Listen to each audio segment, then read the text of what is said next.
Atmospheric layers. ഭൂമിയെ ചുറ്റിപ്പറ്റി കണ്ണുകൾക്ക് കാണാനാകാത്ത ഒരു സംരക്ഷണ കവചമുണ്ട്. ജീവനെ കാത്തുസൂക്ഷിക്കുന്ന ആ അദ്ഭുത കവചമാണ് അന്തരീക്ഷം. ഭൂമിയുടെ അന്തരീക്ഷം 5 പ്രധാന പാളികളായി വിഭജിക്കപ്പെട്ടിരിക്കുന്നു. ഓരോ പാളിക്കും അതിൻ്റെതായ പ്രത്യേകതകളും അത്ഭുതകരമായ പ്രവർത്തനങ്ങളുമുണ്ട്. ആദ്യ പാളി ട്രോപ്പോസ്ഫിയർ.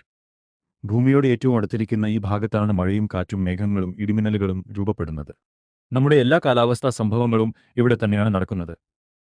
അതിനു മുകളിലായി സ്ഥിതി ചെയ്യുന്നത് സ്ട്രാറ്റോസ്ഫിയർ. ഭൂമിയെ അപകടകരമായ അൾട്രാവയലറ്റ് കിരണങ്ങളിൽ നിന്ന് സംരക്ഷിക്കുന്ന ഓസോൺ പാളിയോടെ കാണപ്പെടുന്നു. മൂന്നാമത്തെ പാളി മെസോസ്ഫിയർ. ഭൂമിയിലേക്ക് പതിക്കുന്ന ഉൽക്കകൾ ഈ ഭാഗത്ത് കത്തിയൊലിച്ചു തീരുന്നു. അടുത്തതായി വരുന്ന തെർമോസ്ഫിയർ. അറോറകളുടെ മനോഹര നൃത്തം കാണപ്പെടുന്ന അദ്ഭുതലോകം.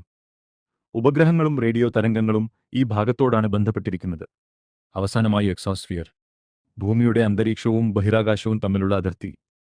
കൃത്രിമ ഉപഗ്രഹങ്ങൾ സഞ്ചരിക്കുന്ന വിശാലമായ പുറം ലോകം. ട്രോപ്പോസ്ഫിയറിൽ നിന്ന് എക്സോസ്ഫിയർ വരെ ഈ 5 പാളികളാണ് ഭൂമിയെ സംരക്ഷിക്കുകയും ജീവനെ നിലനിർത്തുകയും ചെയ്യുന്നത്.